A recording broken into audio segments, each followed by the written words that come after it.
Vamos entonces. Aló. Sí, muy buenas noches.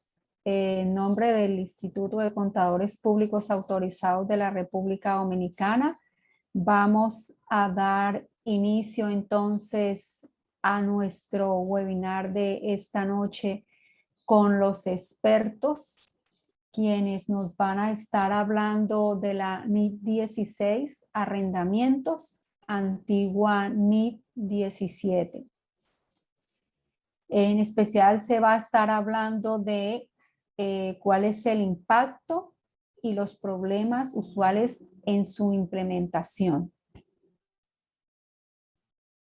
Para dar inicio a nuestra actividad, entonces procedemos a saludar a nuestra mesa principal. Saludamos a nuestro presidente, el licenciado Basilio Sánchez, que nos acompaña en esta noche. De igual manera, saludamos a nuestros expositores internacionales, al licenciado Waldo Maticorena, quien es el CEO de Master Latam, con quien estamos haciendo un acuerdo desde la institución.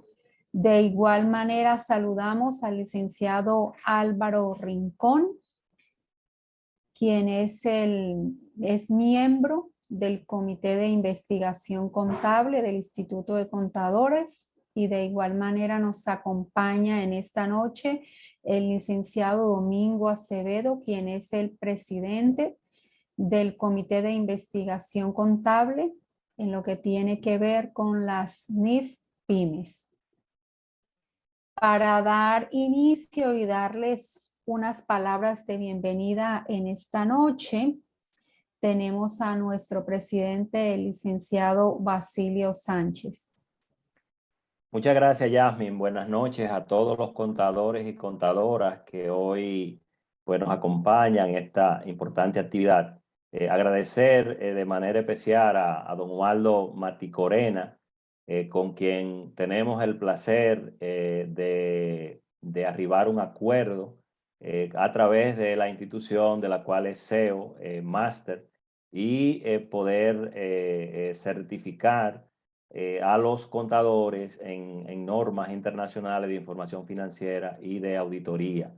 Agradecer también a nuestro colega, a nuestro amigo, a Álvaro Rincón, y a Domingo Acevedo, al profesor Domingo Acevedo, quien es un hombre de la profesión, del cual pues sentimos mucho orgullo de tenerle con nosotros. Agradecer a todo el equipo técnico que nos está apoyando en todos estos eventos, y esperamos que esta socialización que tenemos hoy pueda contribuir a mejorar lo que es el tratamiento tanto de los registros contables como de las revelaciones en los estados financieros. Así que de nuestra parte, a Waldo, muchísimas gracias. Un saludo especial desde República Dominicana y en nombre de todos los contadores y contadoras, de los que están conectados y de los que no han podido conectarse todavía. Así que muchísimas gracias. Gracias, presidente. Como usted mismo lo ha dicho, en esta noche van a deleitarnos nuestros expertos. En esta noche tenemos representantes internacionales, el licenciado Waldo Maticorena, quien es contador público graduado del Perú. Cuenta con tarjeta profesional de contador otorgada por la Junta Central de Contadores de Colombia. Tiene un MBA en finanzas con programa de intercambio de la Universidad de California. De igual manera cuenta con experiencia de más de 8 años como CFO, 4 de ellos en Perú y 4 en Colombia, en empresas del sector real. De igual manera tiene más de 14 años de experiencia en la PricewaterhouseCoopers y 4 años de experiencia en la Price de Canadá, de igual manera 4 años de experiencia en la Price de Colombia y 6 años de experiencia en la Price del Perú. Desde el 2015 trabaja en la fundación, en la IFRS, ente generador de las NIT en Inglaterra, como miembro del Comité de Revisión de las Publicaciones en Español del IASPI. De igual manera, el señor Waldo es el CEO de Master Latam desde el año 2012, con quien hemos arribado a un acuerdo desde la institución para fortalecer el tema de las certificaciones en NITFUL, NITPYME y normas internacionales de auditoría. Así que le vamos a dar la más cordial bienvenida en esta noche para que nos pueda acompañar en este webinar sobre las NIT 16, sobre arrendamientos, su tratamiento, su impacto y las situaciones que se han presentado en cuanto a su implementación.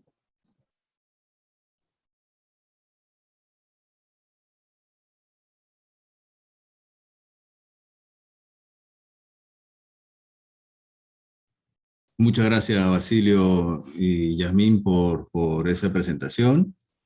Gracias a los miembros del comité y a todos los asistentes.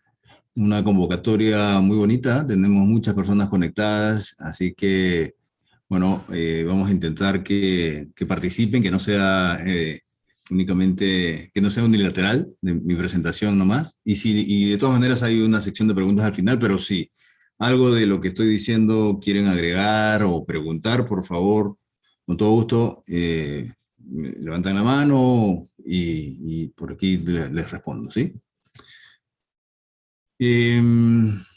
Bueno, el tema que me encargaron desarrollar en esta oportunidad fue en NIF 16 y hablar de los principales impactos y problemas usuales en la implementación.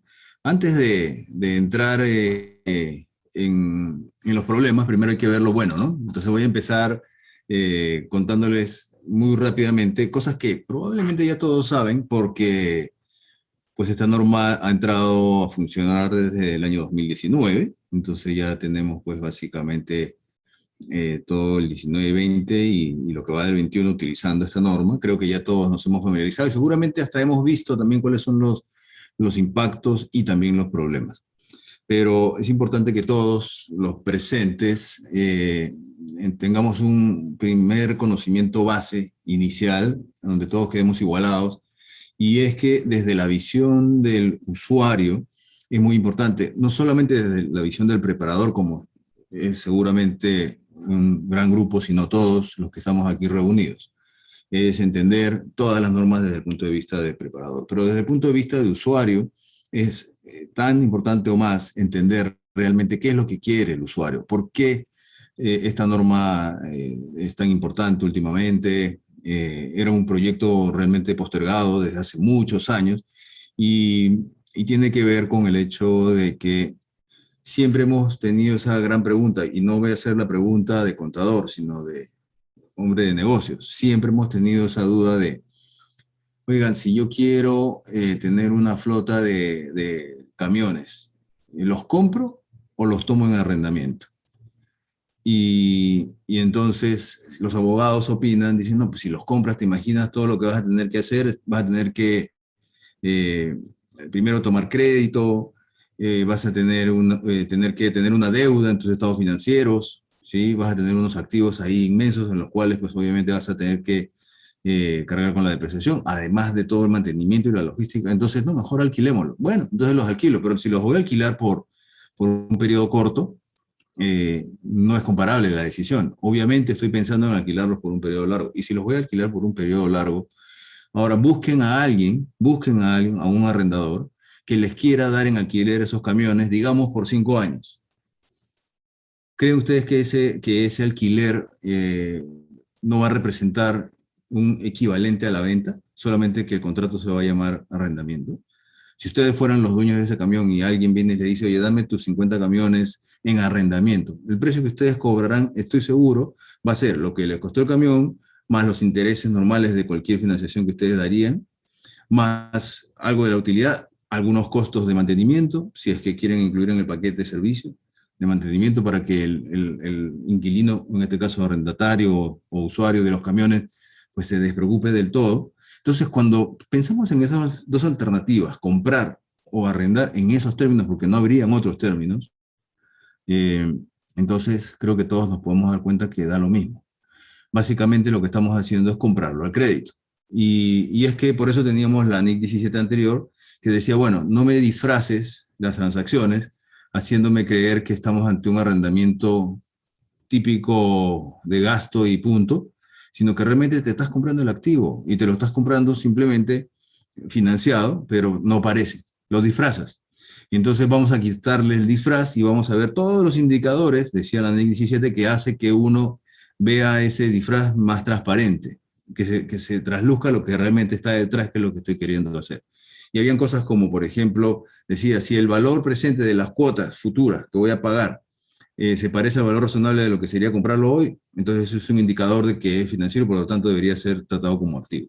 O decía, la duración del contrato, del arrendamiento realmente, más que del contrato, del plazo del arrendamiento, es similar a la vida útil del camión en mi ejemplo.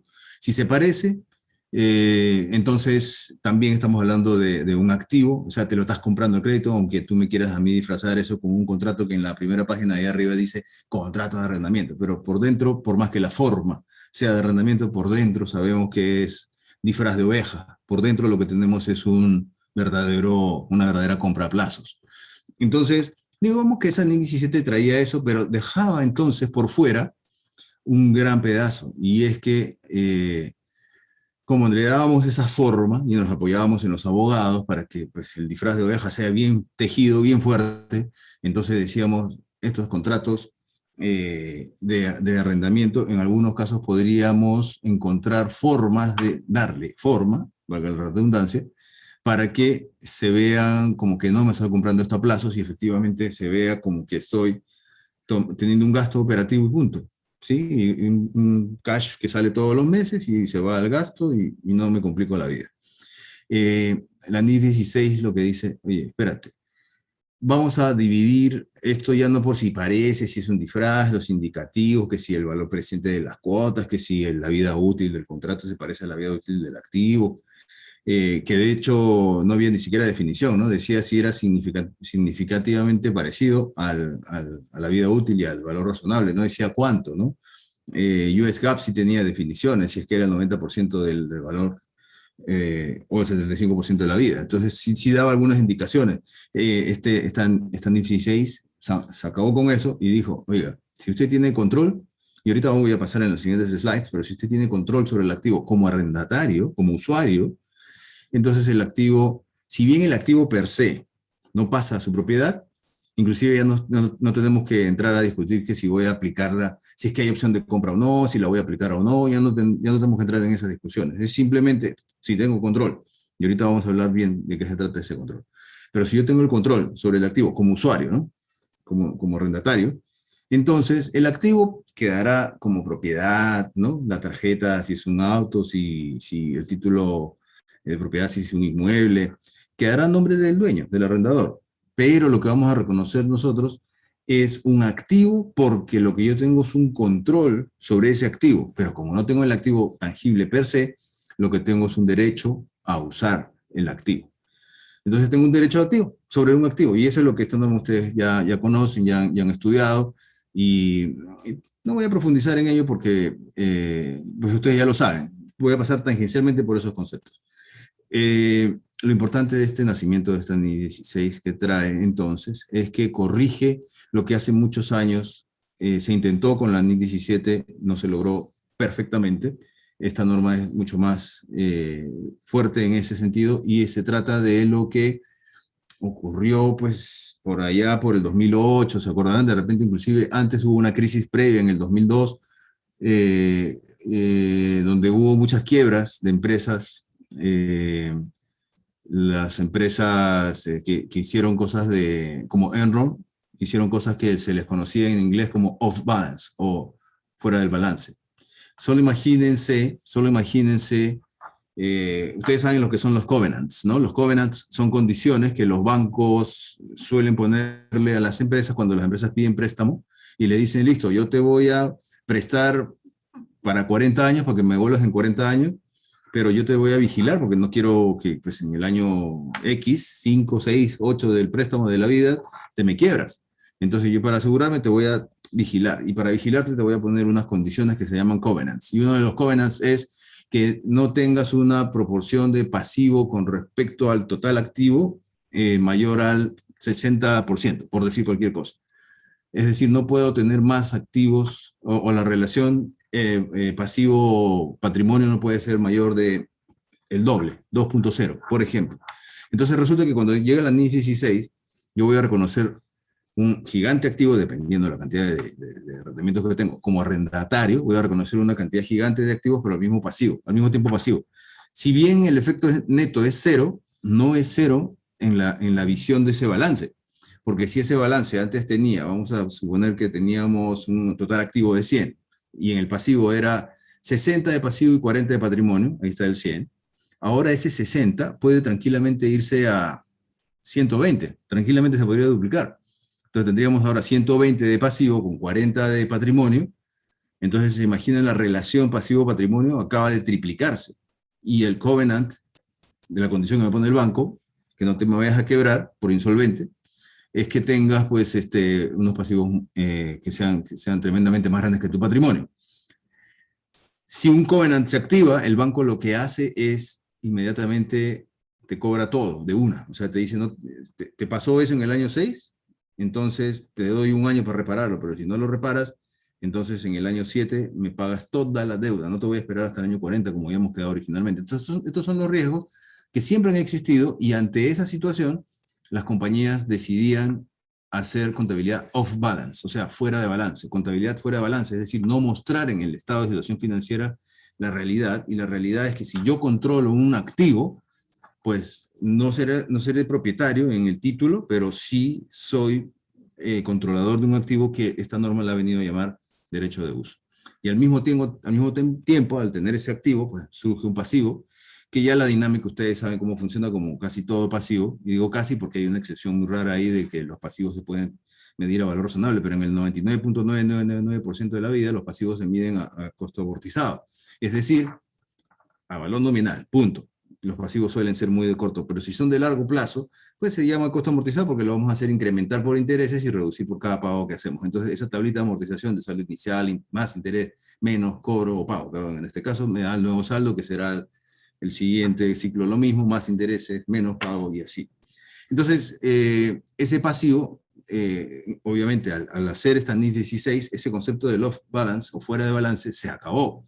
Las empresas ahora tienen que reconocer eso y obviamente tendrán que presentarle esta situación a los bancos, si es que alguno de ustedes o sus clientes tienen estos covenants, para hacerle entender al banco que no es que me voy a quebrar o estoy quedando insolvente.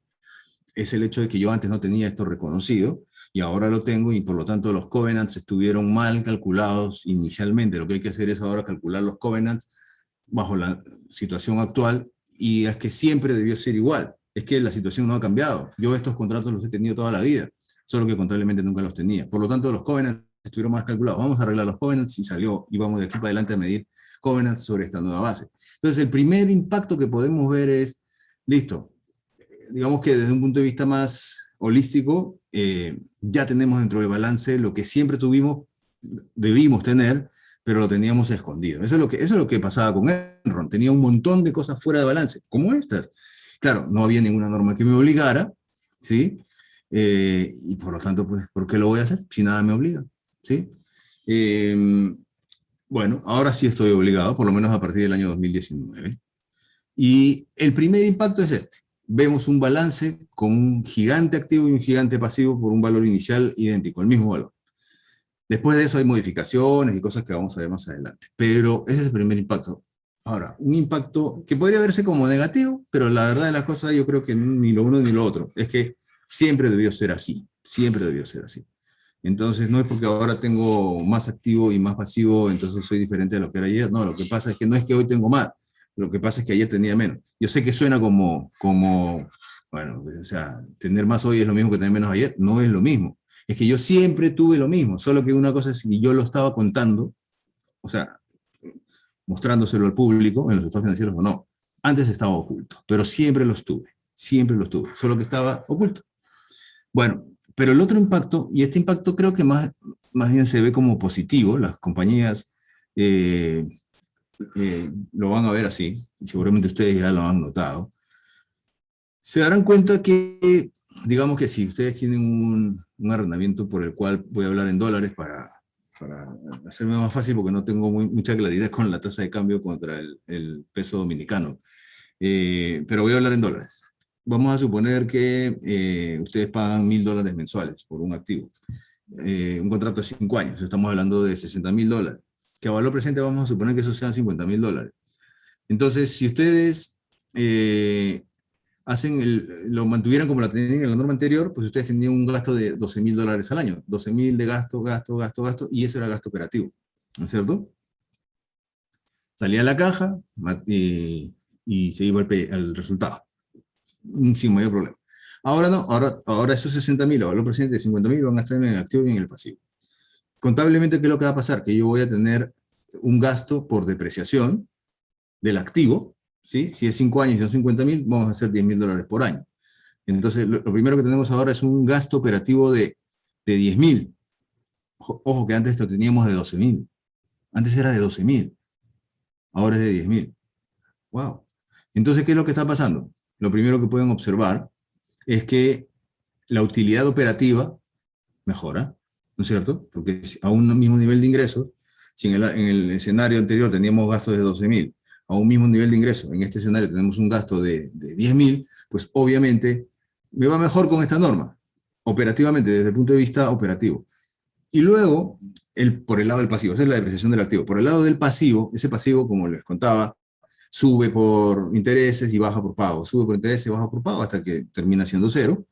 Pero finalmente voy a pagar 60,000. Eso es lo que va a pasar. Esos 10,000 de diferencia se van a ir a lo largo del año, vía intereses, a lo largo de los 5 años, ¿no? Vía intereses.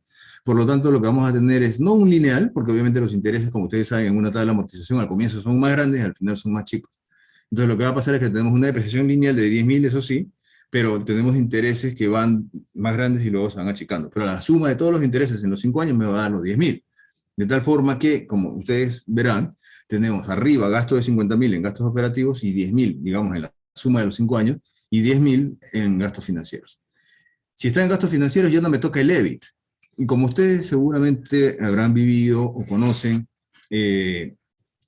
las compañías, una de las formas más usuales y además más rápidas de medir el valor de una compañía es a través del valor presente del cash flow libre o free cash flow.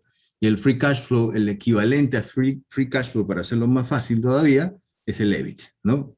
El Earnings Before Income and Interest. Entonces, ese es el que nosotros utilizamos normalmente. Ahora, si vamos a tener un mejor EBIT, porque primero, esos 10,000 se van debajo, porque se van como la parte de interest, debajo del EBIT, y pues naturalmente quedan solo 50,000 de depreciación.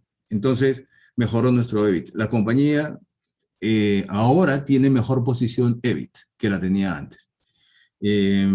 A pesar de que en el flujo efectivo eso no tiene ningún efecto, ¿no? Porque en el flujo efectivo van a seguir saliendo los 12,000. Pero salen, pues, en el estado de resultados sí se ve un EBIT mejorado. Entonces, estos son como los primeros impactos, digamos, desde el punto de vista de presentación del estado financiero, las negociaciones que tendríamos que hacer con los bancos si es que tenemos covenants, la explicación del valor que significa para una compañía. Hacerle entender, además, ustedes, ya desde un punto de vista más de asesor interno hacia las compañías, ustedes en su posición de contador de la compañía donde usted trabaja, o en la posición de asesor o de auditor de alguna compañía, también usted le puede hacer ver que muchas veces en las juntas directivas o en los comités de gerencia, cuando hacen este tipo de decisiones y dicen, oigan, ¿saben qué? Los vendedores, yo no queremos que ya estén más a pie o que estén en moto, los queremos en carro, vamos a comprar una flota de carros, y otro sale por ahí alguien en el comité de gerencia y le dice, no, mejor en lugar de comprarlo, mejor tomémoslos en arrendamiento. Y empiezan a hacer unas discusiones sobre qué es mejor, y lo que ustedes deben intervenir durante esas reuniones y no después. Esto pasa mucho y es lamentable, ¿no? Que no nos invitan a estas reuniones, toman sus decisiones gerenciales y luego cuando esperan que el resultado de la decisión se vea de alguna forma en los estados financieros, venimos nosotros y le aguamos la fiesta y le decimos, ¿sabes qué? Da lo mismo. O sea, no creas que al hacer arrendamiento, entonces ahora ya no tienes activo y pasivo. No, da lo mismo.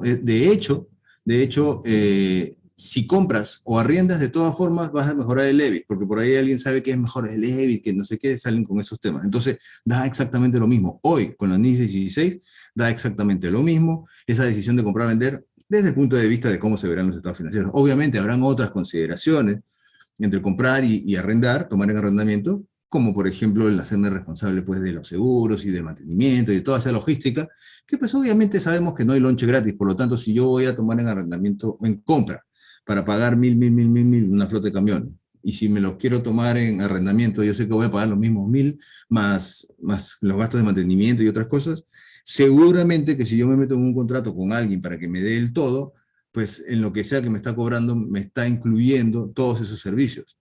Si yo compro, voy a tener que incurrir en esos gastos. Por lo tanto, es parecido. Al final, la suma de lo que le pago al banco por comprar el camión, más lo que le pague a los talleres o a los mecánicos independientes por hacerme mantenimiento, va a ser lo mismo que si yo hago un contrato con un arrendador y que me dé los camiones con servicio de mantenimiento. En plata va a terminar siendo lo mismo. Por lo tanto, estas decisiones, inclusive desde el mismo punto de vista negocial, se parecen mucho. Ya no hay casi diferencia. Estas cosas son importantes que ustedes como asesores internos dentro de sus compañías puedan hacerle notar a sus clientes o a su empleador. Bueno, entonces, estos son, digamos, impactos ya financieros, ¿no? Desde un punto de vista operativo, también vamos a notar que dependiendo de la cantidad de contratos que tengan, puede ser que hasta de repente necesiten hacer compras de software, desarrollar de repente internamente algún software para hacer el control de esos arrendamientos. Pero bueno, regresando un poquito a la parte conceptual, entonces el objetivo de esta norma es asegurar que los arrendatarios y arrendadores proporcionen información relevante en sus estados financieros que permitan a los usuarios valorar las transacciones de arrendamientos en la posición financiera, en el estado de resultados y en los flujos. La NIF 16 impacta significativamente los estados financieros de los arrendatarios, ¿sí? Al arrendador no lo afecta. El cambio notorio es en el arrendatario, ¿sí? Que es básicamente las cosas que les he contado. Hay dos exenciones, como verán en ese tercer bullet, y es que si el valor del activo subyacente, que es materia del análisis de ese arrendamiento, es un monto menor, entonces puede ser excluido y tratado como en un arrendamiento operativo, ¿sí? Con los típicos gastos sale de la caja y punto. O si es que el contrato es de menos de 12 meses. Importante una cosa, y no lo resalté aquí en esta presentación porque pues, también son conocimientos que ustedes ya tienen, pero bien importante también como su rol de asesor con sus compañías, ya sea empleador, o cliente, es que hay que tener muy clara la distinción entre plazo del contrato y plazo del arrendamiento. ¿Sí? Porque el plazo del contrato, suelen ponerme el contrato a 1 año, ¿sí? Entonces uno entra a una bodega, alquila donde quiere poner sus productos terminados, y es una bodega gigante, y me la dan por 1 año. Y yo llego y le hago anaqueles, le pongo oficinas, drywalls, aire acondicionado, le pongo sistema de contraincendio, de contención de líquidos, le hago unas modificaciones inmensas. ¿Quién me va a creer desde un punto de vista negocial que yo realmente me voy a quedar 1 año haciéndole semejantes modificaciones a la bodega?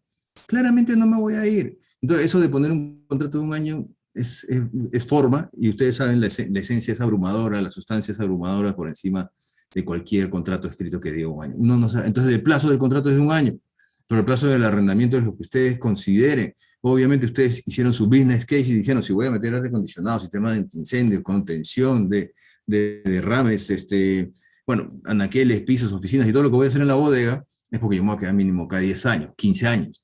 Es lo que ustedes estimen que es el contrato original, más tantas veces creen que se van a renovar. Entonces, esto es bien importante, porque esa exención, pues si ustedes quieren sacarle la vuelta a la norma diciendo, no, el contrato es de 1 año, entonces ya no me hago tanto lío, y lo que voy a hacer es simplemente tratarlo como operativo, falta análisis, ¿no? El análisis es realmente negociar. Realmente, ¿qué? ¿Me voy a ir en un año? Si es así, pues listo, bien. Seguramente no hicieron nada, pero si hacen modificaciones del nivel, como que estoy acá dando de ejemplo, claramente no se van a ir en un año y por lo tanto el plazo del arrendamiento, aunque el del contrato sea de un año, el del arrendamiento no es de un año, por lo tanto no van a poder utilizar esa exención. La realidad es abrumadora en contra de la forma que los abogados quizás nos ayuden a armar. No van a tener razón. La esencia siempre va a primar sobre la forma. ¿Qué es lo importante de esta norma? Es identificar primero si existe un contrato de arrendamiento. Y para saber si eso es así, pues lo primero, aunque sea muy obvio, debemos analizar si es que el arrendador le da el derecho a controlar el uso del activo al arrendatario. Y a esto me refiero con control, por ejemplo, usando un poquito la misma bodega, yo les digo, yo soy el dueño de la bodega, se lo doy a ustedes para que lo usen como arrendatario, como inquilino, pero además les voy a arrendar el montacarga para mover su mercancía, o los montacargas, hay 10 montacargas ahí, y ustedes los pueden usar a veces cuando ustedes me piden, programan, me dicen, mire, ¿sabes qué? Necesito el programa, el montacarga para mañana de 8 a 9 y también para el jueves de 10 a 11 y así. Y yo ese mi montacarga lo puedo usar con ustedes y con otros clientes que tienen mis otras bodegas. Ustedes controlan su bodega, pero no controlan mi montacarga y los dos están arrendados. Entonces, creo que con esto grafico el concepto de control, o sea, quién decide el uso del activo que está en arrendamiento. Entonces, aquí el montacarga está en arrendamiento, pero el que decide cómo se usa, cuándo se usa, soy yo como arrendador. Pero la bodega, quien decide cómo se usa, cuándo se usa, quién tiene acceso, ¿sí? Lo decide usted como arrendatario. Entonces, en la bodega sí transferí control del uso, ojo, del uso, mientras que en el caso de montacarga no, porque yo soy el que decide. Yo veré si lo puedo atender el lunes de 8 a 9 como me lo pidió, tal vez no. Entonces, esto es clave. Este concepto es súper clave porque ya no va a eso, como les dije, de que si las cuotas de valor presente se parecen al valor razonable o si, que si la vida del arrendamiento se parece más o menos a la vida útil del activo, ya nada de eso. Simplemente identificamos control. Obviamente nos vamos a hacer una cantidad de preguntas que este árbol de decisiones nos lleva por esa ruta para entender si es que estamos hablando de un arrendamiento o no. ¿Sí? Existe el activo identificado, la bodega y el carrito de montacarga. ¿Tiene el cliente el derecho a obtener sustancialmente todos los beneficios económicos del uso? Si sí los tiene, vamos en la ruta de que hay arrendamiento. Si no los tiene, de frente va a la ruta de la derecha que dice no contiene arrendamiento. Nos preguntamos luego, no vamos directo, vamos a la siguiente pregunta. ¿Quién tiene el derecho a dirigir cómo y para qué propósito se usará el activo? Si es el cliente, va de frente al arrendamiento. Si es el proveedor, el arrendador, entonces no hay arrendamiento. Pero si no está claro de cuál de las partes es quien decide para qué se usa, cómo se usa, entonces vamos a preguntar si es que el cliente tiene derecho a operar el activo durante el periodo de uso sin que el proveedor tenga derecho a cambiar esas instrucciones. Si eso es así, entonces vamos para que sí lo hay. Si la respuesta es no, tenemos que hacernos una última pregunta y es, ¿el cliente diseñó el activo? Porque a veces pasa, ¿no? Que dice, bueno, constrúyeme esto y luego yo te lo tomo en arrendamiento. Si yo soy el que lo diseñó, o sea, me lo hicieron a mi medida, entonces claramente va como contrato de arrendamiento y si no es así, entonces se va como contrato, como que no contiene arrendamiento el contrato. Entonces, es un árbol de decisiones que de alguna forma pasa como varias coladeras para todas las posibles situaciones, ¿sí? Una forma gráfica de mostrar lo que la norma nos dice. Bueno, entonces, recorriendo un poquito lo que les decía al comienzo, que es lo que vamos a tener. En el balance vamos a encontrar activos por derecho de uso y un pasivo, ¿sí? En el estado de resultados vamos a tener depreciación y gastos por intereses, ¿sí? Y en el estado de flujo de efectivo vamos a tener pues lo que también les comentaba, que es simplemente la parte del capital que pagamos del pasivo de la financiación que nos dieron por ese derecho de uso que reconocimos en el activo. ¿Cómo se mide?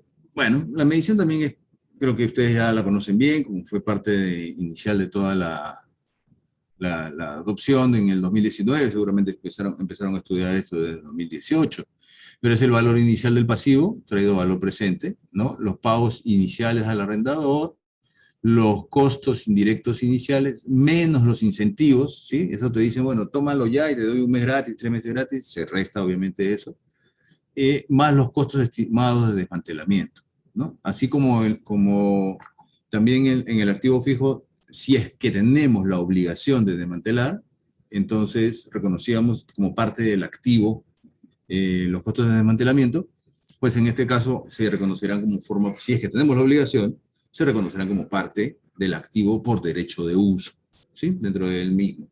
Es importante recordar que este derecho de uso, si bien no es un activo tangible, sí forma parte de una subclasificación del activo fijo. Si es material, ustedes pueden presentarlo en la misma cara de balance, no como parte de la propiedad planta de equipo, como una subcuenta en las notas del sector financiero, no, sino que lo pueden tener como una cuenta separada, es decir, así como tienen bancos, clientes, inventario, pueden tener propiedad planta de equipo, otra cuenta que se llama intangibles y otra cuenta que se llama derecho de uso por activos tomados en arrendamiento, que incluirá ese último pedazo de los costos de desmantelamiento. En el pasivo, bueno, tendremos todos los pagos fijos, obviamente, más los pagos variables, indexados, las garantías, más la garantía de valor residual, más el valor de compra y cualquier penalidad por terminación. Bueno, finalmente, todo esto, toda esta suma se tiene que traer a valor presente a la tasa de interés implícita del arrendamiento, ¿sí? Y cuando dice implícita, pues obviamente el valor inicial, si se puede determinar fácilmente, ¿no? Si está disponible, si es que está dentro del contrato. Si no se puede, lo que tendríamos que hacer es utilizar la tasa incremental de endeudamiento, es decir, aquella tasa en la cual si usted llama al banco y le dice, oiga, yo si le pido un préstamo para una bodega a 15 años que cuesta $1 millón, ¿a qué tasa me prestarías? ¿A tal tasa? Ya, esa es la tasa incremental de préstamo, que es la que utilizaríamos para traer a valor presente. Y luego cuando dices se amortizará el pasivo, obviamente no estamos hablando de la depreciación o amortización intangible, estamos hablando de la tabla amortizada de un pasivo que crece por intereses y se reduce por pagos hasta llegar a cero. Entonces, esta es la medición de los arrendamientos. Ahora, hay una cosa importante a entender y creo que voy a hacerlo en 5 minutos, muy rápido, para controlar el tiempo. Yasmin, ¿estoy bien en el tiempo? ¿Cuánto tiempo me queda? En mi control me quedan 5. Sí, ya tienes 5 minutos. Ok. Entonces, gracias. Entonces, importante, voy a saltar rápidamente, si bien aquí esta parte de modificaciones está en la propia norma, hay una cosa que, esta es la siguiente lámina, estoy pasando a la lámina que dice enmienda por efectos del COVID. Entonces, esto es bien importante porque es como lo último y muy, muy presente hoy, ¿no? Es que se presentaron, obviamente, muchos problemas económicos en todo el mundo y uno de los problemas que ocurría, pues al tener empresas debilitadas, es que las empresas pues podían ir donde el arrendador y decirle, ¿sabe qué? Me tengo que ir, voy a cerrar la empresa. Y el arrendador le decía, no te vayas, porque sabe que si lo deja ir, después no le viene nadie. Entonces lo que empezó a ocurrir es varias negociaciones, donde o te rebajo toda la deuda, o te perdono unos meses, o postergo los pagos. Le digo, no me pagues por 2 meses, 3 meses y me pagas después. Todas esas cosas podían pasar. Las modificaciones a los contratos normalmente siempre van a ser, es decir, si hago una negociación y cambio los flujos, esos cambios en los flujos, obviamente a través de valor presente, lo que va a hacer es reducirse el pasivo y esa reducción lo que hará es reducir, se va a ir contra el activo, o sea, reducirá el activo. Pero en el caso de COVID, del COVID-19, el 28 de mayo del 2020 salió una exención, o el IASBI dio una opción para los arrendatarios, para decirles, miren, si ustedes tienen esas negociaciones y les rebajan, porque es lo que estaba pasando en todos lados, entonces en lugar de rebajar el activo, más bien el crédito no es reducir el activo, el asiento crédito será un ingreso. Entonces es una opción, no estaba obligatorio, pero pues resultaba muy conveniente, sobre todo porque vamos a ver unos asientos. Ahorita regreso a esto. Fíjense que los gastos por intereses continúan. Porque obviamente a medida que pasa el tiempo, el pasivo va a crecer por esa amortización que les había explicado, ¿sí? Amortización es al inicial, más intereses, y no es interés que me cobre alguien, ¿no? es simplemente el volver al futuro de ese valor presente inicial que hice. Entonces, cada vez, con el solo paso del tiempo, el gasto de interés de todas maneras va dándose. Entonces, yo no voy a poder detener eso, tengo el gasto. Entonces, de alguna forma, por lo menos las compañías tenían la opción de si querían reconocer un ingreso. Entonces, en este ejemplo, lo que les estoy diciendo es que con ocasión de la pandemia, la entidad llegó a un acuerdo con el arrendador, el cual establece que junio y julio del 20, el valor del arrendamiento se exime del pago, o sea, condonación del pago. El arrendatario cuenta con un contrato desde el 1 de junio del 19, ya comenzó hace un año, con pagos de 5 millones de pesos dominicanos por un plazo de 30 meses, que finaliza en el 2021. Entonces, fíjense, el interés se sigue dando, el pasivo por arrendamiento va a crecer, que es parte de la tabla de amortización, pero luego lo que va a pasar es que yo mato el pasivo en estos 5 millones con un ingreso por 5 millones. Es decir, si yo quiero tomar la opción, obviamente después de haber pasado por el filtro, ¿no? Paso por el filtro y le digo, sí califica. Si califica no estoy obligado, puedo tener la opción de hacerlo o no hacerlo. Pero si califica probablemente voy a querer y voy a poder reconocer un ingreso de 5 millones.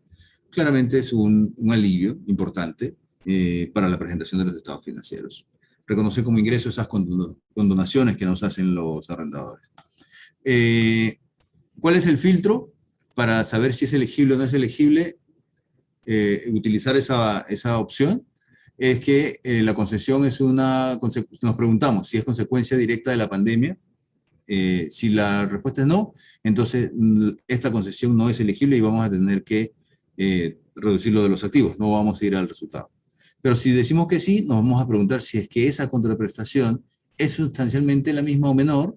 Si la respuesta es no, no vamos a poder aplicar esta opción, pero si la respuesta es sí, nos vamos a hacer otra pregunta y siempre acercándonos hacia pues, la posibilidad de tomar esa concesión que nos da el IASB. Nos preguntaremos luego si existe alguna reducción del pago del arrendamiento del año calendario 2021, hasta el 30 del junio del 2021, que fue la primera exención. Después se estiró esta concesión. Si la respuesta es sí, preguntamos, ¿existen cambios sustanciales en otros términos o condiciones? O sea, aparte de que me cambiaron la cuota, ¿hubo otros cambios, los plazos o el tamaño de la bodega o alguna cosa? Si la respuesta es que hubo cambios sustanciales, entonces ya no aplica. Pero si es básicamente el mismo contrato y lo único que ha cambiado es la concesión, o sea, que nos perdonaron algunas cuotas o nos la rebajaron, entonces sí es elegible. Una vez que es elegible para la solución práctica, puedo optar por utilizar tirar al resultado, este regalo que me da el arrendador, o versus llevarlo como una reducción del activo. Entonces, bueno, esta presentación estoy seguro que la compartirán con ustedes si no ha ocurrido ya, para que ustedes la puedan revisar, y con respecto a los 5 minutos quiero concluir con esto. Simplemente ustedes podrán revisar los asientos contables ya para hacer ustedes la prueba aritmética de lo que les estoy mostrando, de algunos asientos contables de varias situaciones en las cuales estas concesiones obtenidas durante las épocas del COVID, cómo funcionaría para su contabilidad. Entonces les estoy ilustrando ahí con varios ejemplos, ustedes los van a poder revisar, y lo único que resaltarles que entonces también el Consejo en marzo del 2021, más o menos reciente, también estas reducciones del alquiler van más allá de 2021. No tiene fecha final, pero pues se podría entender que la extensión podría ir quizás hasta junio del 2022. En todo caso, hoy ya no va solamente hasta junio del 21 como estaba, sino más allá. Así que está viva en este momento la posibilidad de utilizar estas opciones que pues por la desgracia económica que ha generado la pandemia, pues esta norma nos trae ciertos alivios opcionales para tratar esas renegociaciones de alquileres. Bueno, entonces este era un poquito presentarles una breboca muy, muy breve de qué consiste en estos principales impactos que lo que significa la adopción de la NIF 16 y cuáles serían los problemas. Bueno, y en todo caso desde la visión positiva, cómo nos impacta positivamente en el valor de la empresa a través de un mejor EBIT, y en este caso cómo nos mejora también la posición del estado de resultados a través de las exenciones que el IASB dio a partir de la pandemia. Entonces, bueno, si hay preguntas, Yasmin, de repente tú quieres abrir el piso a preguntas, solamente me queda agradecerles por la atención y el tiempo prestado. Vamos a hacerlo, si quiere lo hacemos ahora o lo hacemos al final. Como ustedes prefieran. Si quiere, lo vamos entonces a esperar al final y entonces Ok. hacemos una rotación. Ahí ya hay unas preguntas ahí esperando, entonces las vamos a hacer ahora, que vamos a darle el paso entonces al licenciado Álvaro Rincón, quien nos va a estar hablando de las conclusiones sobre la aplicación de la MIP 16 en la República Dominicana. Les quiero compartir el perfil profesional del licenciado Álvaro Rincón. Es consultor internacional con experiencia en el área andina y el Caribe. Posee más de 25 años de experiencia profesional en firmas multinacionales de auditoría. Actualmente es socio de la firma auditoría MBT Consulting Group y miembro del Comité Técnico de Investigaciones Contables del Instituto de Contadores Públicos Autorizados de la República Dominicana. De igual manera, ha liderado equipos en auditoría financiera, operativa, de gestión. De igual manera, es conferencista del instituto, conferencista también universitario. Ha trabajado en firmas de auditoría, en temas de auditoría financiera, operativa, COSO, control interno, NIP, NIP-PYMES y NIAS. Adicionalmente, es instructor del Freeland del Instituto de Contadores de Inglaterra, de igual manera del ACA de Inglaterra. Y de igual manera es docente de nuestro centro de estudios. Así que, licenciado Álvaro, bienvenido en esta noche para que nos pueda hablar un poco más acerca de esta norma. Muchas gracias, licenciada Yasmin. Gracias al señor Waldo Maticorena por su excelente exposición. Bien, yo tengo 10 minutos, los voy a mantenerme en el tiempo. Coincido totalmente con muchas de las conclusiones que hizo el señor Waldo Maticorena. Básicamente, la norma lo que vino fue simplemente a sincerizar, para traer la realidad económica sobre los estados financieros. Las normas internacionales o los estados financieros elaborados bajo las normas internacionales de información financiera, pues están diseñados es para toma de decisiones financieras, no están diseñados para un propósito fiscal ni cualquier otro.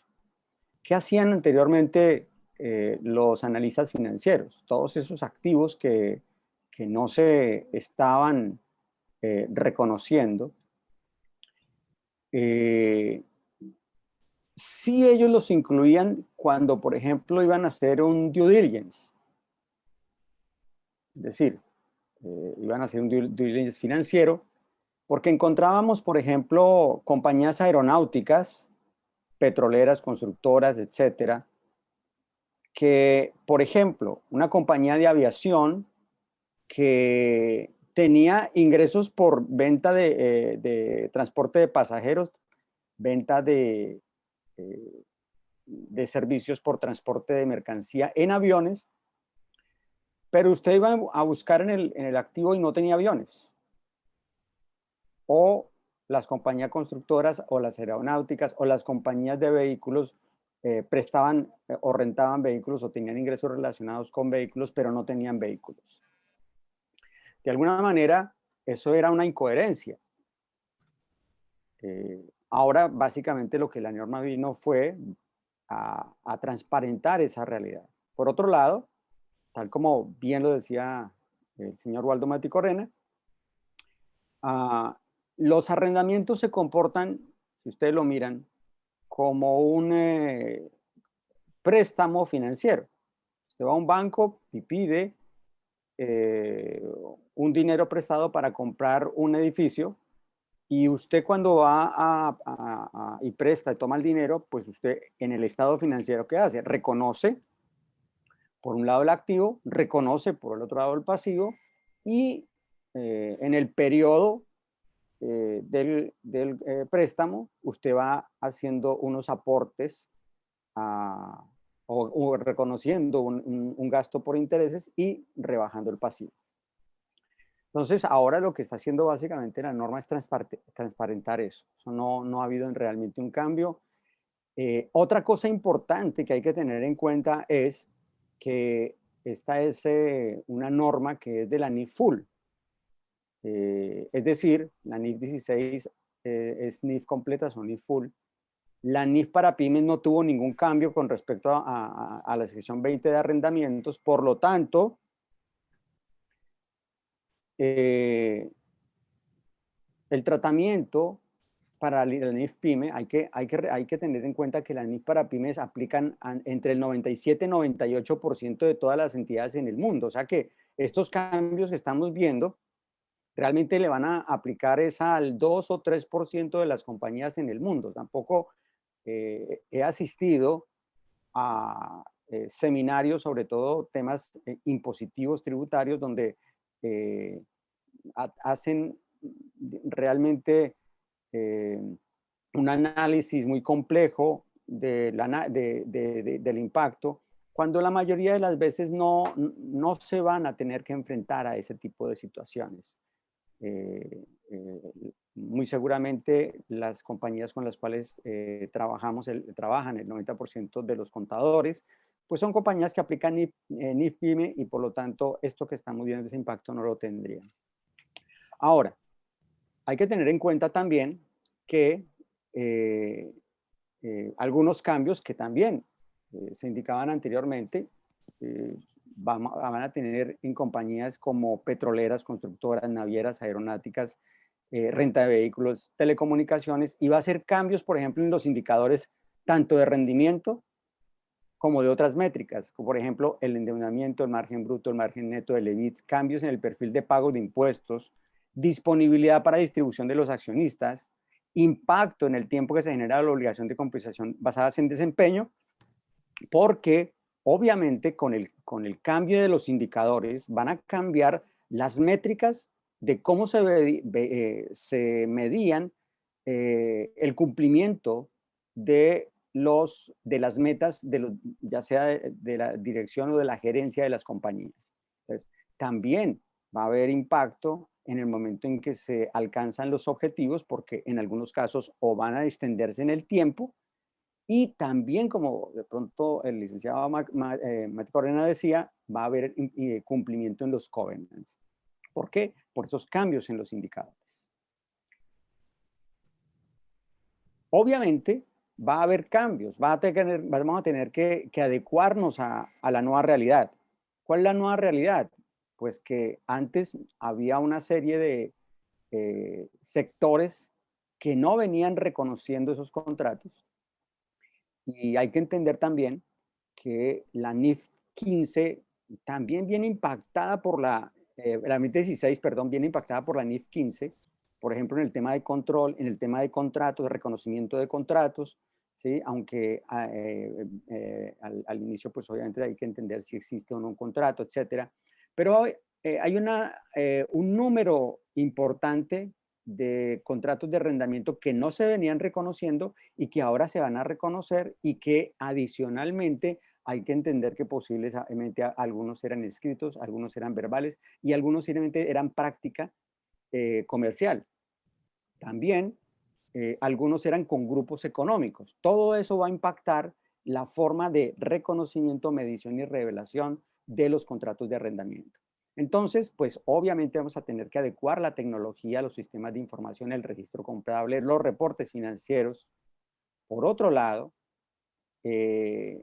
van a tener que adecuarse también manuales operativos, las políticas operativas, porque anteriormente la NIF PYME era muy similar a la NIF Full en tema de arrendamientos, y que era simplemente hacer un checklist de qué era operativo y qué era financiero.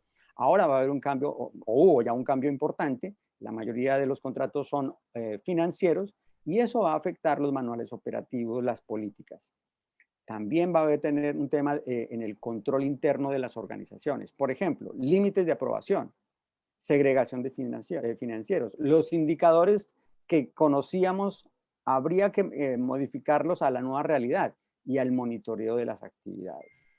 Entonces, realmente el impacto de la NIF 16 es mucho más positivo de lo que se ha venido comentando en diferentes foros, y me parece que desde el punto de vista de realidad económica, desde el punto de toma de decisiones financieras, ha venido a ser mucho más positivo. Que claro, vamos a tener que adecuar a esa nueva realidad, pero definitivamente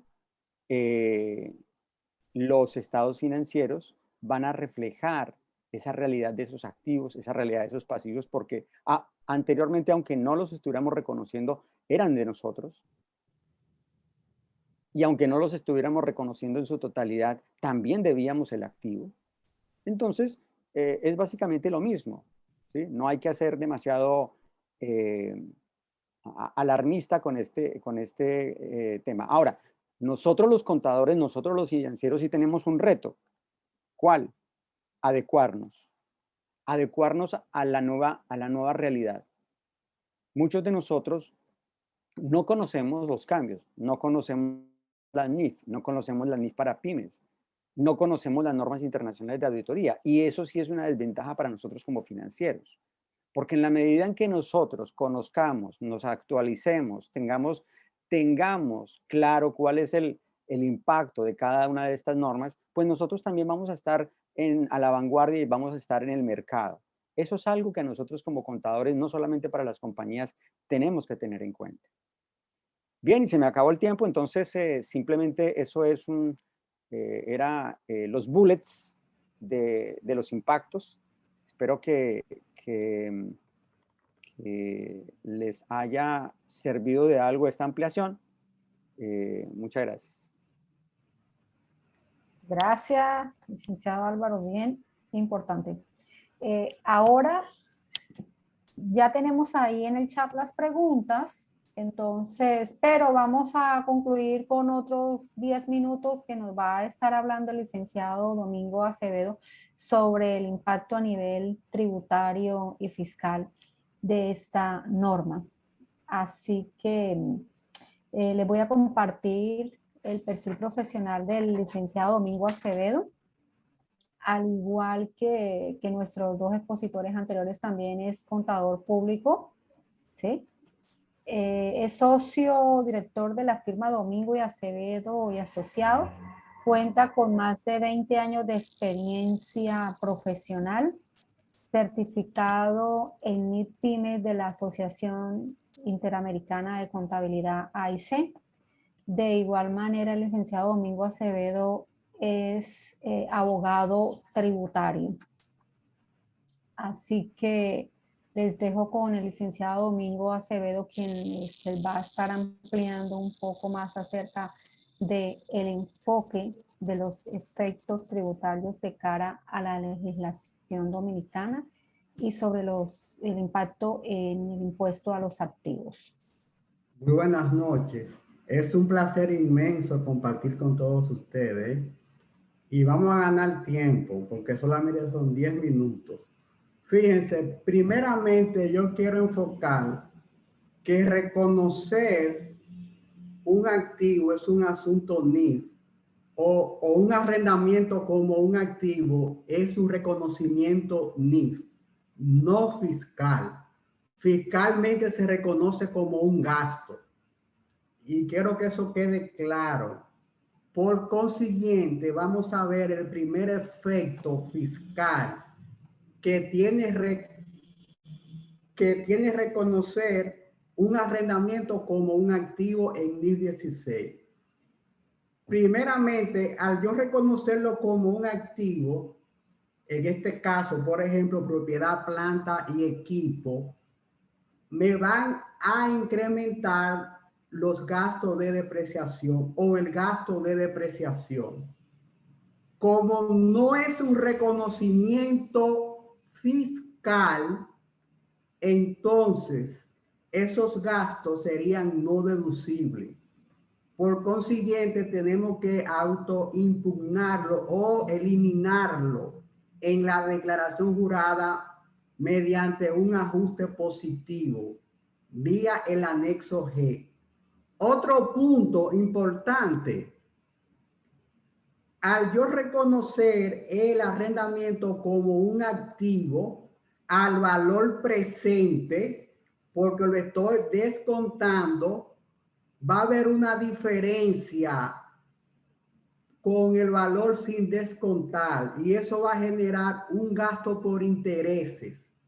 Ese gasto financiero o costo por préstamo fiscalmente no es deducible.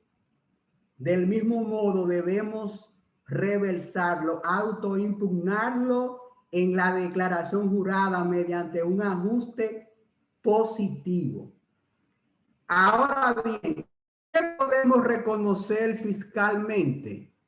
Indiscutiblemente, podemos reconocer el gasto de arrendamiento. Ahora, como yo no lo tengo registrado en mi contabilidad financiera como un gasto, recuerden, lo tengo registrado como un activo. Debo de colocarlo en la declaración jurada como un ajuste negativo vía el anexo G para poderlo deducir. Importante eso. Vamos a continuar. Vamos a ver algunas interrogantes. Los activos y pasivos reconocidos en 2016 son activos y pasivos fiscales. No son activos fiscales. Importante. Nuestro IR2 o declaración jurada tiene un anexo que se llama D2, que es para determinar el ajuste por inflación. Y uno de los objetivos de ese formulario es conciliar los criterios de reconocimiento y medición financiero bajo NIF y fiscal. Por consiguiente, el formulario está diseñado para eliminar los efectos financieros y llevarlo al criterio fiscal. Por eso debemos entonces eliminarlo en el formulario D2. Importante. Otro punto de debate es: tributa impuestos sobre activos. Reconocer un arrendamiento en 2016. Ese es un tema de debate. Y hay dos corrientes. Hay una corriente que dice que sí tributa impuestos sobre activos. Y no le quito mérito a esa corriente. No obstante, la base que tienen es el artículo 402 del Código Tributario, que dice que la base imponible del impuesto sobre activos son todos los activos registrados en la balanza general o estado de situación. Esa corriente dice que las excepciones deben estar expresas en la ley. Ahora bien, es un tema que debemos analizarlo en un contexto más amplio.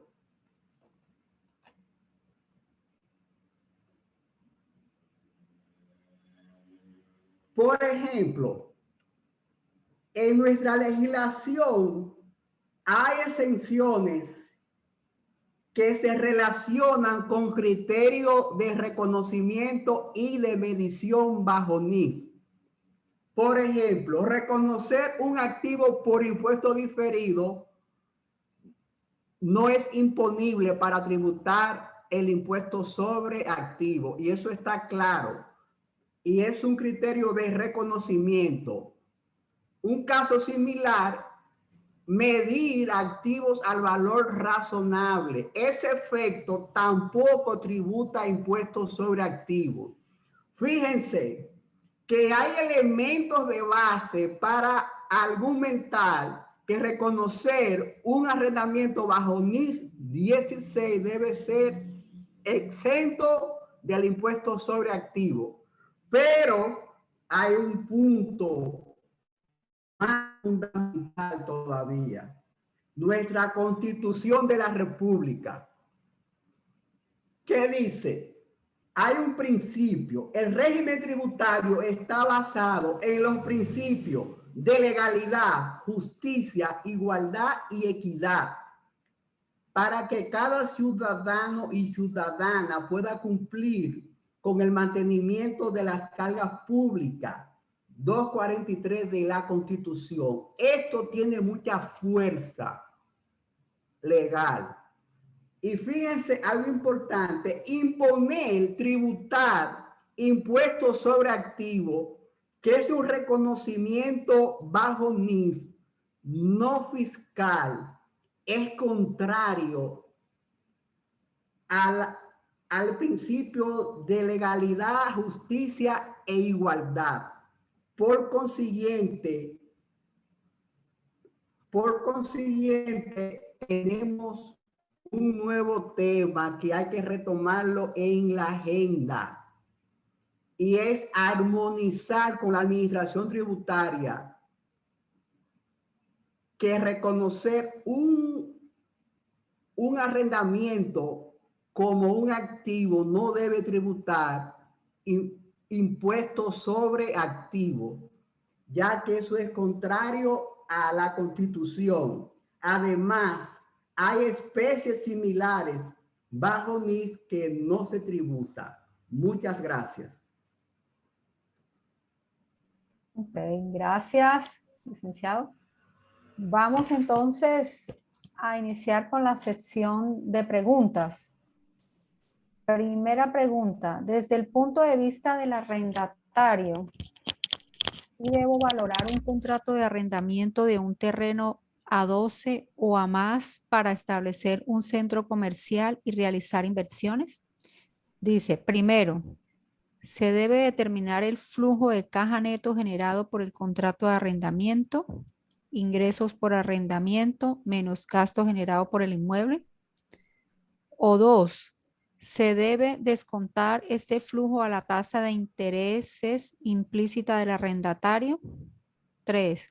La sumatoria de los flujos netos descontados durante el periodo de vigencia del contrato sería el valor razonable del contrato.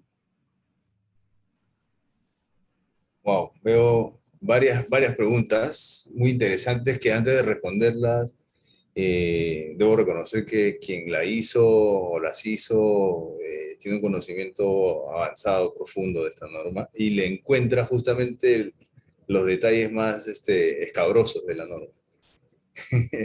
Bueno, primero, después de felicitar a la persona que hizo, ¿quién fue? Casualmente también es un profesor nuestro que da NIF, Javier de Jesús Jiménez. Muy bien, Javier. Habla muy bien del nivel. Una de las cosas que me gustaría, perdón, responder con pregunta, pero debo repreguntar. Puedo imaginarme que la pregunta viene desde un punto de vista de un empresario que va a construir un centro comercial sobre un terreno que no es suyo y va a pagar arrendamiento sobre ese terreno.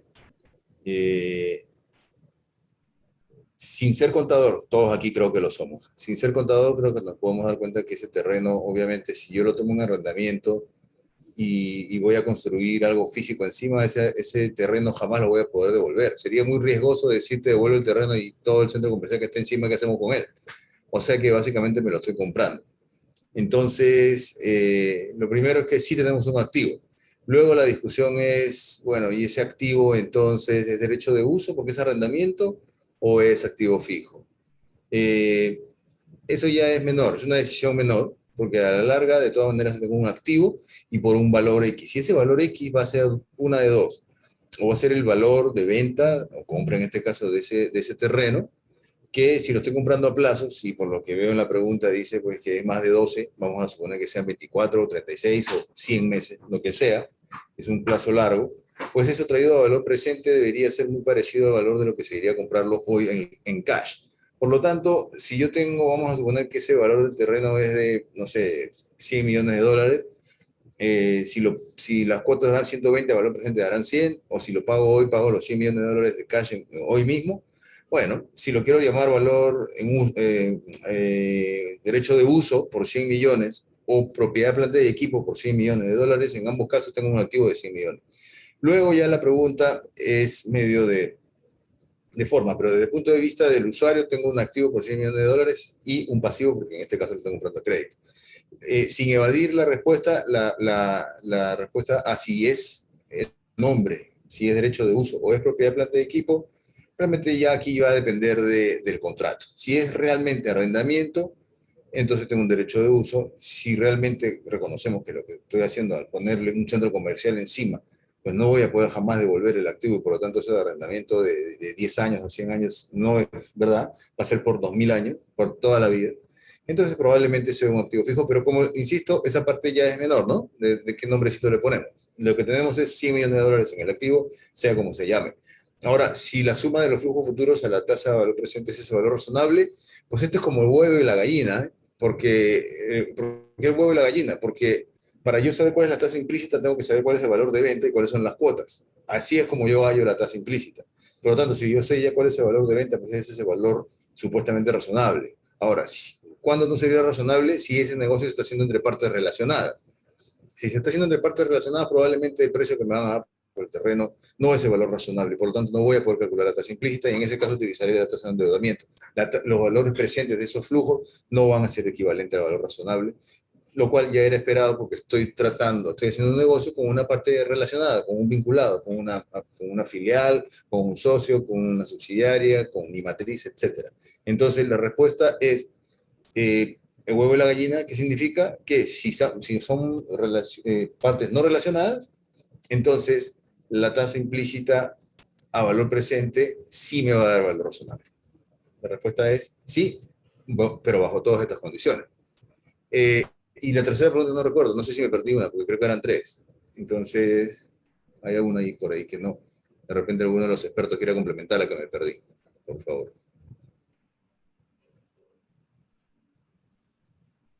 Álvaro o Domingo de repente puedan complementar, que me perdí. Sé que una no respondí de las tres preguntas.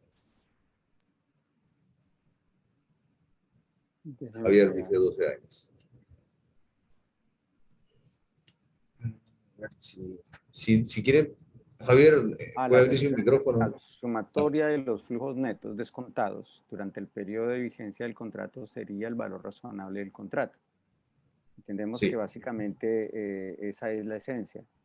Se entendería que traemos a valor descontado a una tasa de descuento que sería o la del contrato o la del mercado. Traemos todos esos flujos a valor presente. Se entendería que sería muy similar al valor razonable del activo. Básicamente la respuesta es sí. Sí. Ya vi cuál es la pregunta. La primera pregunta de Javier era si se debe determinar el flujo de caja neto generado por el contrato de arrendamiento, es decir, los ingresos. Y la respuesta es no. Ya había zanjado esa pregunta sobre si los ingresos generados por un activo antes de que llegue a su uso total, y lo que me estoy imaginando es que el terreno ustedes lo van a alquilar por algo hacia otros, generar algunos ingresos mientras van construyendo el centro comercial. No, eso no forma parte del menor valor del pago que se hace para traer valor presente, sino que eso es simplemente ingresos, otro tipo de ingresos. Exacto, si usted le da otro tratamiento, renta la etapa que no está utilizando, eso sería un ingreso por arrendamiento diferente al contrato. Exacto.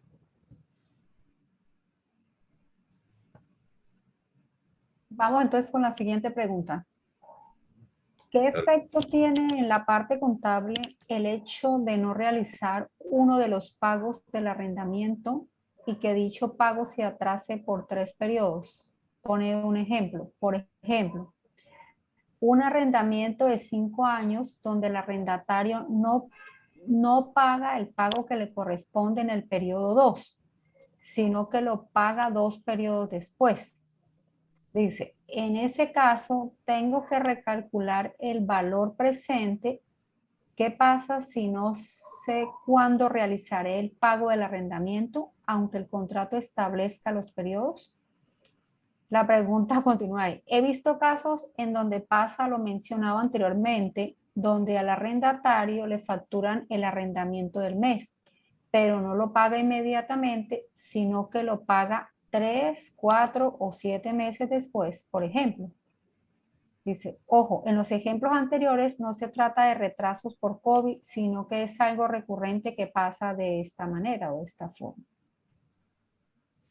Sí, efectivamente, si se tratara de COVID, perdón, la pregunta aquí la hizo también, denota bastante conocimiento y sí, casos muy puntuales, muy precisos, justamente de lo que generan dolor de cabeza de administrar esta norma. Ángel, si las razones no son NIF, o sea, pasamos por esas coladeras que miramos ahora en uno de los slides y no aplica, entonces no tenemos la opción de tirar esto al resultado, sino que, y ya les voy a decir, Ángel, cómo diría el resultado, pero si se pudiera ir por la opción, tendría que ser solo bajo NIF. Como esto no es NIF, entonces tiene que reducir el valor del activo. Pero también hay una consideración práctica importante. Y es que si estamos hablando de 5 años y hay 2 meses que se atrasó, realmente simplemente lo que va a pasar es que va a terminar pagando esas 2 últimas cuotas en el año 60, en el mes 61 y 62. Por lo tanto, sí, en estricta teoría, o sea, de puritano libro, tendríamos que hacer recálculo de valor presente y seguramente este valor del activo se va a reducir en unos centavos. No es importante realmente lo que va a pasar, por lo tanto, desde una consideración práctica, yo lo que le diría es que simplemente el pasivo va a crecer, como siempre, por intereses, y el menor pago no mueve caja, no mueve pasivo. Simplemente el pasivo quedó grande y se va a cancelar cuando lleguen las cuotas 61 y 62 de esos 60 meses de contrato que usted tiene ahí. Entonces, respuesta reducida, resumida, no iría al no cumplir con NIF, que es la aclaración que usted hace, no se va al resultado sino al balance, pero, o sea, reduciendo el activo, pero en la consideración práctica es mejor no hacer nada por la significatividad de lo que significa hacer todo un recálculo para solo mover unos centavos. Ok. Preguntan, ¿los contratos por leasing les podemos dar ese tratamiento? Los contratos por leasing nos pregunta González. Cuando dice ese tratamiento, señor o señora González, ¿cuál es la pregunta a esos contratos? O sea, en otras palabras, la pregunta es si un contrato de leasing, que realmente leasing sería un arrendamiento financiero, ¿no es cierto? Como suele uno referirse a él así, a los arrendamientos financieros. Si es que se le puede dar este tratamiento, pues la verdad es el mismo tratamiento, ¿no? De hecho, ya los contratos de arrendamientos financieros eran tratados como están en 16. Si estoy entendiendo bien la pregunta, entonces la respuesta sería sí. Si algo no estoy entendiendo, por favor, señor o señora González, le agradezco me aclaren un poquito para responderle mejor. Ok. Bueno. Ángel, verificar si la persona puede ampliar la respuesta. Si no, vamos con la Nombre de la siguiente. persona. González, tiene el apellido, señor. González. Mientras tanto, podemos ir con la siguiente pregunta en lo que aparece. Listo, Hace unos González. meses. Disculpe, listo, González puede habilitar el micrófono, esa es la pregunta. Ok.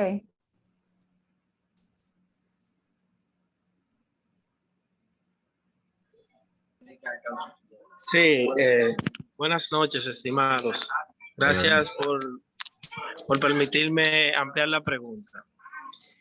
La pregunta es que si los contratos por leasing, por arrendamientos, se le puede dar esa misma aplicación y que se aplican para las NIF 16. Gracias, esa es la pregunta. Ujú. Y sí, la respuesta es sí. Álvaro o Domingo, no sé si quieren darle una perspectiva adicional a la respuesta. Está en mute. Sí, no, coincido con usted, es decir, básicamente... Ok, perdón. Iba a decir que sí aplican, obviamente tienen que aplicar NIF full, y eso es importante. Muy bien, muy buena aclaración. Ok. Álvaro iba a agregar algo.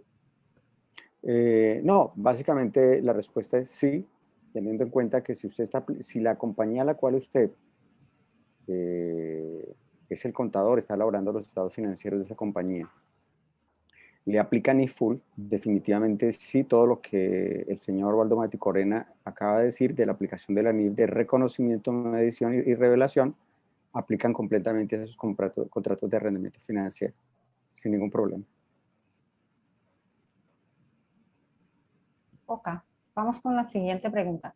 Hace unos meses hice un análisis comparativo de un arrendamiento financiero y un préstamo normal y llegué a la conclusión que no son tantas las bondades del arrendamiento, pues en la mayoría de nuestros países la depreciación de los activos en arrendamientos no son deducibles a los fines fiscales para el arrendatario, solo para el arrendador.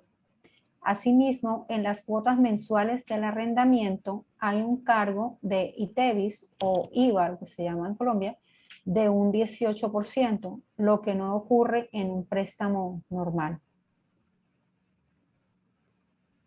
Sí, algo importante, el ITEVIS puede ser acreditable indiscutiblemente. O sea, y hay un gasto de arrendamiento que ese gasto yo puedo deducirlo fiscalmente. Y eso hay que estar claro. Mi gasto de arrendamiento, aunque yo lo reconozca bajo NIF 16 como un activo, ese gasto yo puedo deducirlo fiscalmente. Y probablemente el ITEVI que pague lo pueda también deducir en mi declaración mensual de IVA.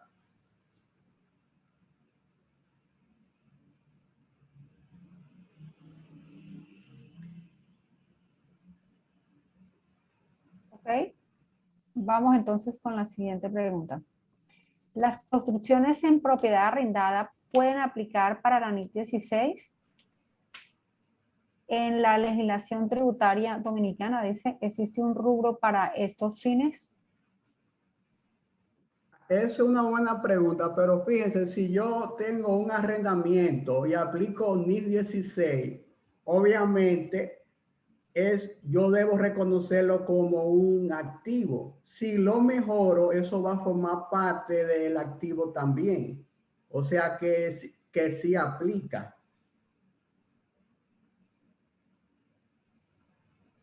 Okay. Vamos con la siguiente pregunta. Si no aplico la depreciación rebajando el activo en los 2 primeros años, ¿puedo dividir el valor del activo en los últimos 3 años que restan del contrato?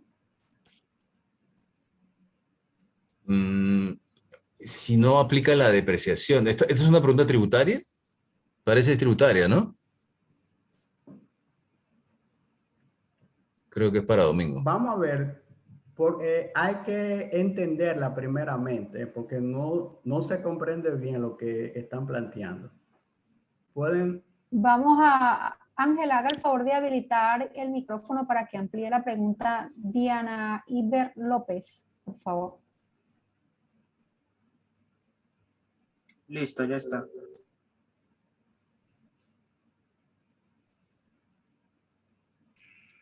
Buenas noches. Buenas noches. Buenas noches. Yo tengo un leasing financiero y registré mi activo contra un pasivo. Pero en los 2 primeros años yo no desmonté el activo, la depreciación que le correspondía. Simplemente hice los pagos al banco y fui rebajando el pasivo, pero el activo todavía lo tengo intacto y quiero saber entonces cómo lo voy a desmontar, si en los 3 años que me quedan del contrato de vigencia puedo desmontar el activo porque se me va a quedar colgado. No apliqué la depreciación para rebajarlo. Bueno, yo diría que fue un error contable, que simplemente hay que ver los periodos anteriores que no se reconoció el gasto de depreciación y corregir esa parte contra periodos anteriores, porque es un error contable. Y ya de ahora en adelante irlo reconociendo periódicamente. Ahí aplica en full la NIC 10. Yo coincido con Domingo, pero salvo que Diana nos cuente que hay una razón válida para no depreciar el activo, por ejemplo, no estaba listo para el uso, eso ya podría tratarse como simplemente que inicia la depreciación a partir de un punto y no sería un error, pero si no hay una razón válida para no haber hecho la depreciación, es lo que dice Domingo, hay que ajustar los saldos iniciales de años anteriores, porque sería tratado como error contable. Ok, vamos con la siguiente pregunta. Dice, aquí en Atomayor, una compañía japonesa está construyendo un centro comercial. Pagarán un arrendamiento mínimo mensual y a los 25 años la construcción será de los dueños del terreno. ¿Qué ventaja ve la empresa japonesa con eso? Es una pregunta más, creo yo, negocial que contable, ¿no? La pregunta no, es muy buena, no es una pregunta de cómo se revelan los estados financieros o qué asientos contables hay que hacer, no, la pregunta es una pregunta de muy alto nivel. ¿Por qué harán eso los japoneses? ¿Por qué es que le dicen al dueño del terreno, déjame construir sobre tu terreno y te pago poquito? Y más bien el premio final, o el premio gordo, es que cuando a los 25 años yo me voy y tú te quedas con todo esto que he construido. Entonces, es básicamente, yo creo que el japonés lo que está viendo es que en 25 años ya habrá sacado toda su plata con un terreno gratis, casi gratis, está pagando muy poquito. Entonces, construyo yo con la tecnología de hoy lo mejor que puedo construir con la mejor tecnología de hoy.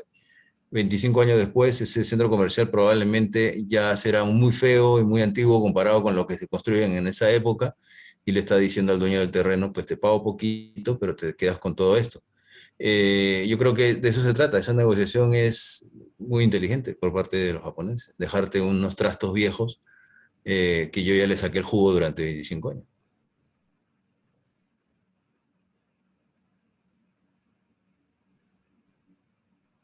Esta noche hemos llegado al final de la sección de preguntas. Ahora le vamos a dar unas palabras de cierre de nuestro evento en esta noche. Antes, agradecer a nuestros expositores, todos de talla internacional. En esta noche compartieron 3 países, Perú, Colombia y República Dominicana. Muchísimas gracias a nuestros expositores y entonces lo vamos a dejar con Lusitania Enríquez, quien es el director académico de la institución, quien quiere cerrar y darle unas palabras de cierre para ustedes en esta noche. Buenas noches para todos, de verdad que tremendo conciertos de contenidos hemos tenido esta noche. Felicitar a nuestros expositores, las preguntas también a los participantes muy buenas, muy aclaratorias, hasta para los que estamos en pininos en los temas, ¿verdad? Como que nos van enriqueciendo y nos van haciendo empoderar de todo el proceso. También pues aprovechar para informarles que vamos a empezar, ya tenemos fechas para seguir actualizando nuestros conocimientos y además pues aprovechar las certificaciones internacionales con máster y CAEU que vamos a partir del lunes 23 de agosto, estaríamos iniciando pues ya las clases en certificación internacional, tanto en las normas internacionales de auditoría y aseguramiento NIAS, las normas internacionales de información financiera NIF-PYMES y las NIF Plena. Entonces, les acabo de poner en el chat todos los datos de información, teléfono, correo electrónico, formulario para acceder a la inscripción y también un link que les va a permitir pues tener todas las informaciones detalladas en un link también que tienen con la programación de todos los diplomados, cursos y talleres. Es muy importante pues tomarse un tiempecito, verlo, analizarlo, mostrar, para así pues poder mostrarle todo el contenido completo que se va a desarrollar. Pues como les digo que iniciamos el lunes 23, van a poder tener una doble certificación con máster a quienes hayan completado todos los módulos de la plataforma con la aprobación de 70 puntos y con el ICAO para quienes aprueben el examen con mínimo 60%. Estará desarrollado en módulos con horas académicas establecidas para trabajar, materiales diseñados para aprobar el examen, 3 oportunidades para presentar exámenes, autonomía en el manejo de su tiempo, videoconferencias, llamadas, van a tener también una práctica muy pedagógica que se llama Almuerzo y Aprendo sobre las clases de NI 2 veces al mes y demás. Entonces, aprovechen la oportunidad, vamos a certificarnos, a tener una doble certificación en estos temas tan importantes y relevantes para lo que es la profesión. De hecho, les voy a volver a poner, les dije que ya se lo puse en el grupo, pero igual, en el chat, pero igual se los voy a volver a poner. Quedamos a las órdenes, siempre dispuesto pues a contestarle todas las inquietudes que tengan. Vamos además también a sus correos que están registrados, le vamos a mandar los programas y las exposiciones que han ido solicitando también en el chat. A partir de mañana pues la van a tener en sus correos. Así es que muchas bendiciones. Felicitar otra vez a nuestros expositores, a todo el equipo y a ustedes por tomarse estos minutitos para seguir creciendo profesionalmente. Gracias, muchas gracias, Lusitania, por esa información tan importante. Recordar y invitarlos a ustedes que es importante estar constantemente actualizado en temas de nuestra profesión. Muy buenas noches por habernos acompañado en esta noche. Hasta luego, hasta una próxima oportunidad. Gracias. Gracias por la invitación, hasta luego. Gracias. Placer, señores.